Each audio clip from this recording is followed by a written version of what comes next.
Just a short video where we look at some cases of dropping in and also the speed that we're traveling during the surfing. Here we see the surfer dropping in on me, but it's okay. It's all in the day in a kind of a party wave.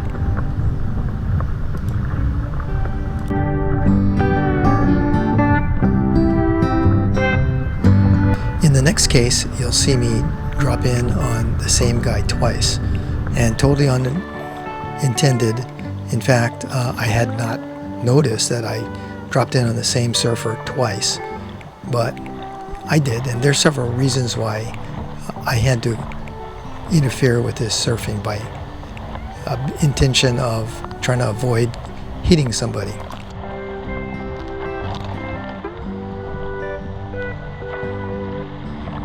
So if you look at that view, I kind of didn't allow him to surface the rest of the way on his wave. But notice that there's this surfer that kind of blocked my way going right. And so I didn't have a choice but to kind of interfere with his surfing, unfortunately. Right there.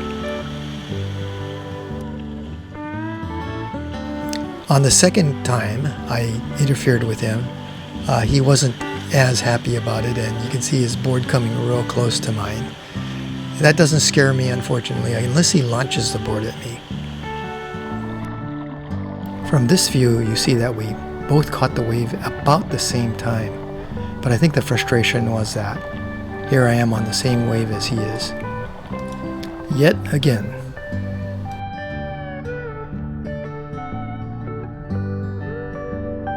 The next set of videos kind of show you how fast I was going on the waves to see relatively how fast this was compared to other South swells that are going to come out in the future.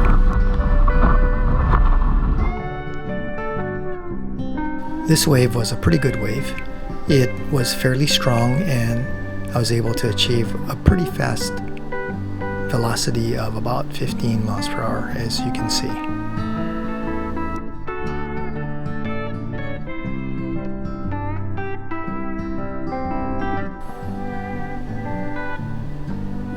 The next wave coming was a little bit more bumpier than this one. This one had a nice form to it, but the next one started off big and closing out, and it was noticeably more white water.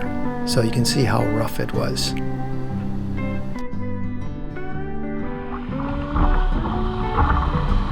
After it tossed me about, I eventually gained control of it and was able to steer my way around the wave.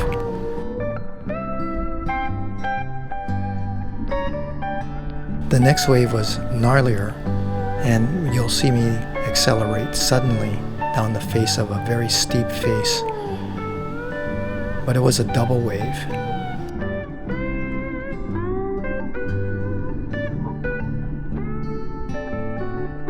It was a double wave, and you'll see that when I was done with this wave and I caught the second wave, even though it was a longer ride, it wasn't as steep and it wasn't as powerful a wave.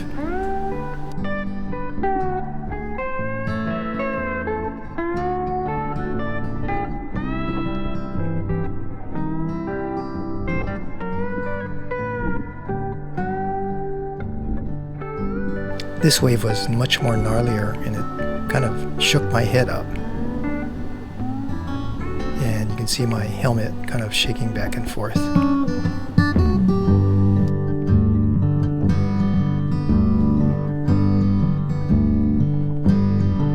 So rougher doesn't necessarily mean more powerful or steep.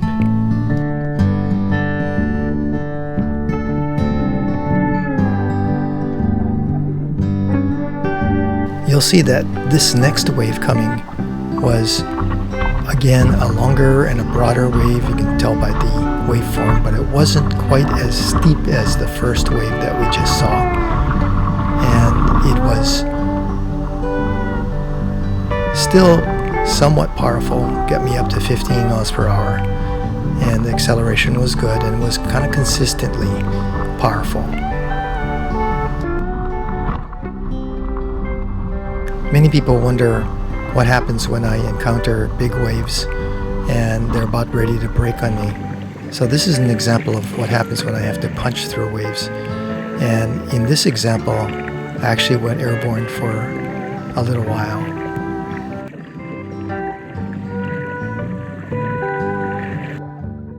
All in all, it was a great swell, and it's come down quite a bit.